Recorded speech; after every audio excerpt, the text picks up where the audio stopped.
Bonjour, je m'appelle Soraya Amrioui, je suis directrice générale adjointe de Grand Paris Aménagement, qui est un établissement public d'aménagement créé par l'État dans les années 60, aujourd'hui gouverné par l'État, la région et les collectivités franciliennes qui réalisent des opérations d'aménagement en Île-de-France. Alors malheureusement, je pense qu'il n'y a pas une mesure, mais des mesures pour accélérer la décarbonation de l'acte de construire.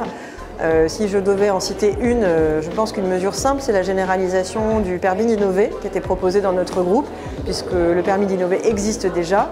Il offre aux aménageurs et aux différents acteurs de la fabrique de la ville la capacité simplement d'innover et d'intégrer toutes ces innovations dans les procédures réglementaires applicables à un projet. Et ça va dans le sens d'une simplification des normes qui est toujours profitable à la réalisation des projets et à leur décarbonation, à mon sens.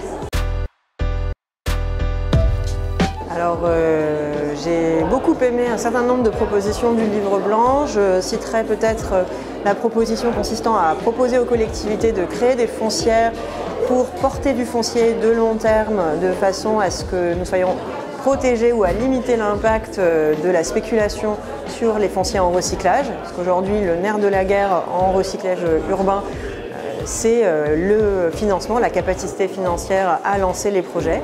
Et puis, de la même manière, l'idée portée dans le livre blanc consistant à donner une valeur financière plutôt aux investissements verts, c'est-à-dire à la compensation foncière verte, en créant des formes de droits de financement des espaces verts dans les projets, me semble une solution intéressante pour pousser les acteurs à proposer plus d'espaces naturels, plus d'espaces de loisirs dans les projets immobiliers.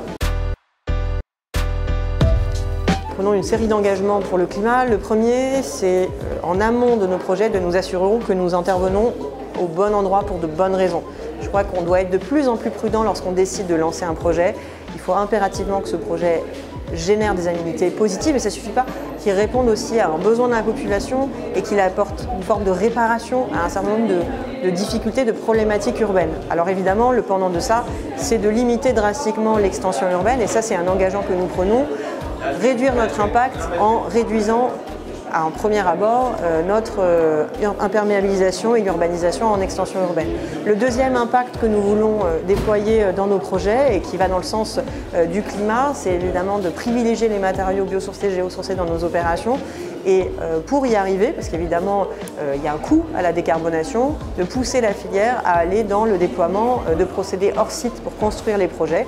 C'est pourquoi on s'engage à ce que 80% de la production de Grand Paris Aménagement immobilière soit hors site d'ici 2030. Ça va favoriser naturellement le bois dans la construction, mais aussi tous les modes de construction en filière industrielle sèche qui vont là aussi accélérer l'acte de construire, réduire son coût et le décarboner.